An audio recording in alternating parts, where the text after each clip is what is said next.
interesado po dito sa ating mga kababayan tungkol naman po sa inyong research about the antiviral properties po ng virgin coconut oil na aprubahan na po na rin po ng clinical trial nito. Ano na po ang status nito ngayon? Meron na po ba kayong nakita na positibong resulta dito?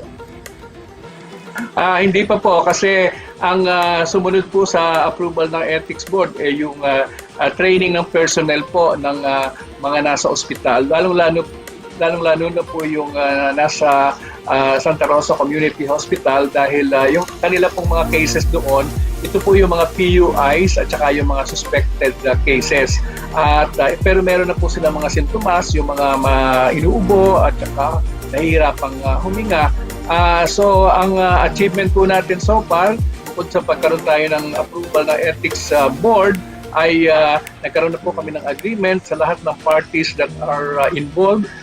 Nagpapasalamat kami sa local government po ng Santa Rosa sa pamamahala ni Mayor Arlene Arcillas. Sa kanila sila po nag-ooperate ng community hospital. At katulong din po namin dito ang Food and Nutrition Research Institute na siya pong actually nagsasagawa ng actual research at sila rin na nagpo-provide ng mga menu na ini-execute naman po ng isang caterer na aming pinili. At itong VCO ay inihahalo po unti-unti sa kanilang meals hanggang sa makabuo ng pagkakaalam po ay 3 kutsara.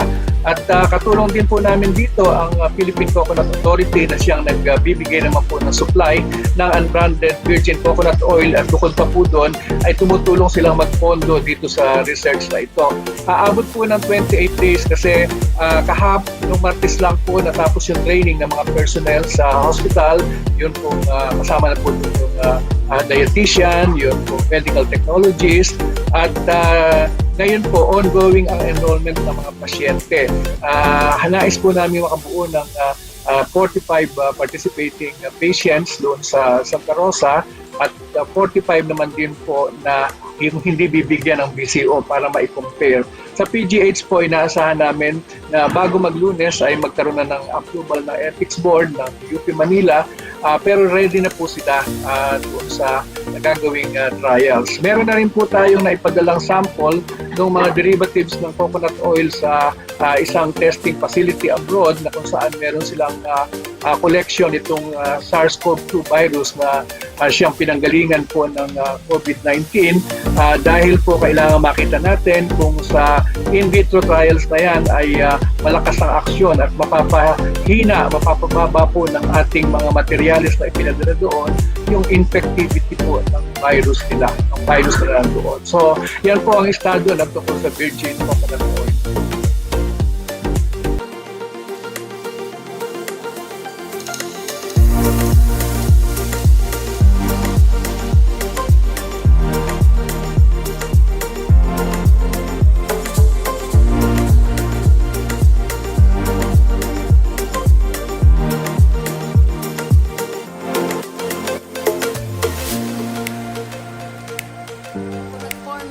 Ang ating magsasaka ng niyog ay sila yung pinakamahirap na sektor ng ating ekonomiya. So ang virgin coconut oil demand kung lumabas itong resulta against COVID-19, kumbaga ay hitting many birds with one stone. 70s.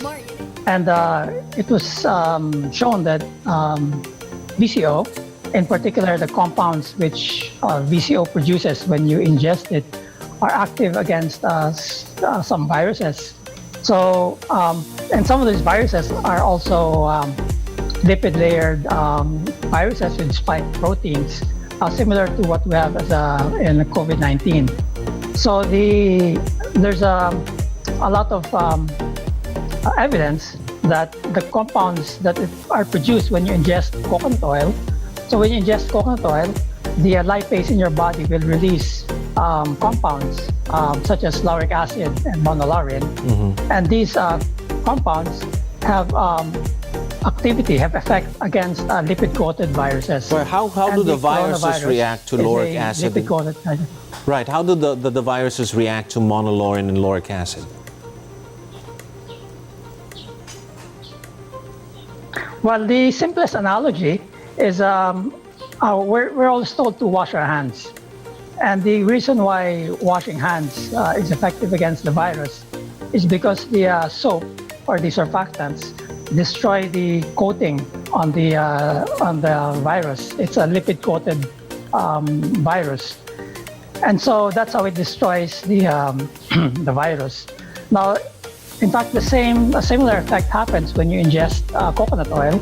You produce compounds such as monolaurin and lauric acid, which also destroy the lipid coating on the virus. So it's a hypothesis, and we think there's a good basis for believing that coconut oil might be active against the coronavirus. What we have to establish is the dose. So I guess the dose would be similar to when you wash hands, you're told to sing happy birthday twice. So you wash your hands for like 20 minutes. Right now, we don't really know how much VCO you would have to take to get the effect of killing the coronavirus, which would be inside inside the body. Well, you did say that...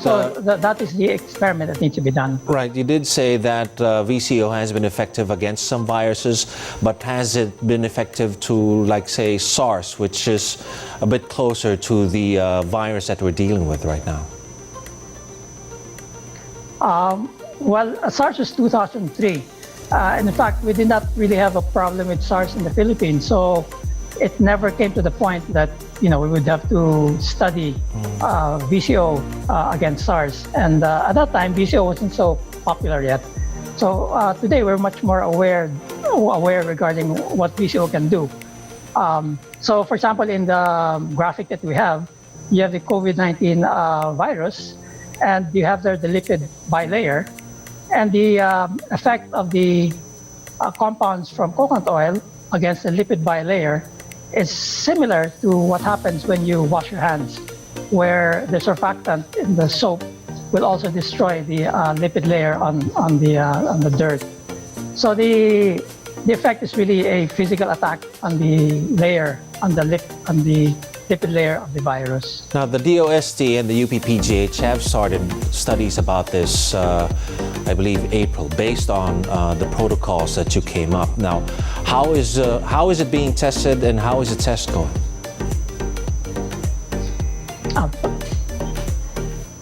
Well, we prepared a protocol which would be given to COVID-19 patients. I think they'll be testing something like 40 or 50 patients with controls. And they have some endpoints that we will check whether taking VCO really improves on the endpoints that are identified. So hopefully we will get some positive results in a few weeks. Are there side effects in using and ingesting VCO, Doc? Well, in fact, that's a big advantage with VCO. Unlike a drug, which is a toxic level, there's really no toxic level for virgin coconut oil. The worst that will happen is that you get diarrhea, upset stomach, in which case you just sort of dial down or decrease the amount of VCO that you take. But it's GRAS, meaning it's generally recognized as safe. There's actually no record of any toxic effect on people. So the side effects are really minimal. So it's a very good experiment to do, and the risks are fairly minimal. Okay.